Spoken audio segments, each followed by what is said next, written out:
Hey friends, welcome back to the channel. If you're new here, my name is Vibhor. I am an executive agile and leadership coach based in Toronto, Canada. In the last video, we covered the short definition of agile, which is agile is the ability to navigate unknown constraints, or agile is a mindset that enables us to navigate around unknown constraints.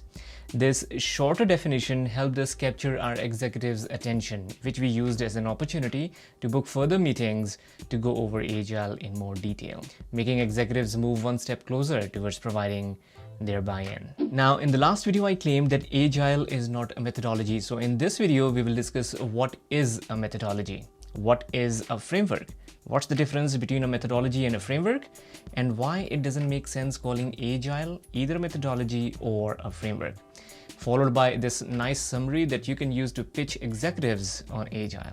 If you want to skip to the last part, you can use the timestamps provided in the video description or in a pinned comment if you're watching this on YouTube.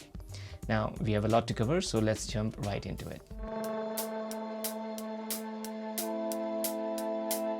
Now, you'll be shocked if I tell you how many people I meet, how many professionals I meet don't know the difference between a methodology and a framework. A methodology is a documented approach for performing activities in a coherent, consistent, accountable, and repeatable manner. A methodology tells you what to do and how to do it. It is a set of rules that you are required to follow to achieve your end goal. These rules are rigid, and people following a methodology are not allowed to change those rules. For example, Waterfall is a methodology, the rules of which are defined in Project Management Book of Knowledge, PMBOK, which highlights the set of practices that project managers are required and expected to follow. Let's talk about frameworks. In contrast to a methodology, a framework is a set of loosely coupled guidelines. A framework tells you what to do, but leaves the how on you. Now, Scrum is a very good example of a framework. It tells you what to do stand-ups, sprint planning, reviews, etc. But it does not dictate the how. Want to do a 5-minute stand-up? Go for it, as long as it makes sense in your scenario. Of course, it provides practices like 15 minutes for a stand-up for less mature agile teams to help such teams realize the value behind performing such rituals. But it doesn't stop you from increasing or decreasing the length of a stand-up or any other characteristics of these practices for that matter, as long as it makes sense in your particular scenario or situation. Now, frameworks in general are based upon certain values and principles. Values and principles which tie the activities suggested by the frameworks to the why behind doing it all. This why is the belief, and this belief creates the mindset. Scrum, for example, is based upon Agile Manifesto's values and principles which tie the activities that we perform as part of the Scrum to a mindset. This mindset is what we call Agile.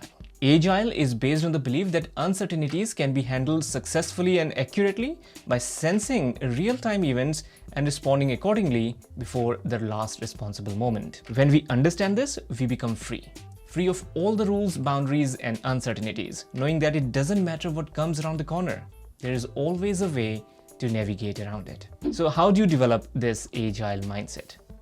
And the simple answer is through practice. There are many ways to develop an agile mindset, for example, by practicing situational awareness, which is nothing but a fancy way of saying sense and respond. Situational awareness is a popular way of developing an agile mindset if you are in military. Now, if you are not in military and if you are a software or a business professional, you can develop an agile mindset by practicing Agile Manifesto's values and principles. This explains why Agile Manifesto is not the only way to be agile. It's designed to help business and software professionals. Having said that, developing an agile mindset in one area of your life helps you see other parts of your life through an agile lens as well. And this is why people who practice agile at work often find it easy to apply it in their personal lives. Now that we know what agile is, let's see how we can elaborate the short definition of agile, the one that we used in the last video, to an executive. Bill, Pat, thank you for taking time to know more about agile. Last time we met, I showed you this image which helped us safely imagine that agile is a mindset that enables us to navigate unknown constraints. Today, we will go one step further and extend this analogy. Thinking about different kinds of vehicles, if car represents an agile organization, then a train is more like a traditional or non-agile organization. Now, why do I say that? Imagine that we want to send a train from point A to point B. A significant amount of time and energy will be required on things like doing upfront planning, figuring out where the railway tracks will go, followed by laying permanent tracks through cities, around hills, highways, or even countrysides, making it almost impossible for a train to change course in case a change in the destination of the train is required. In other words, the cost of change for a train is high. Now, I love train journeys and have been to numerous such trips as a kid in India. Even in Canada, I have heard that train journey from Toronto to Vancouver, during winters especially, is a blissful experience. But here's the catch. If a tree falls on the train track, there is no way for a train to adjust.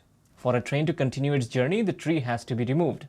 This is also a repeatable problem. The tree can fall on the track multiple times. A car, on the other hand, can easily change its route at the next exit. Almost no preparation or planning is required, making car a vehicle that is easily adjustable and adaptable to changing circumstances. The cost of change for the car is therefore very low. Now, you must have noticed that in this entire conversation of what Agile is, I did not use the term software development even for once. And I did this on purpose to help you understand that Agile as a mindset can easily be applied to any business function, be it HR, marketing, business analysis, or software development. Agile mindset provides guidance on how to sense and respond to change and how to deal with uncertainty. Also, Agile is not prescriptive and is not bound by any rule, providing you the freedom you require to choose any existing methods or procedures, or even create your own procedures or methods that suit your situation and circumstances. Now, how Agile helps you save money over traditional waterfall methods?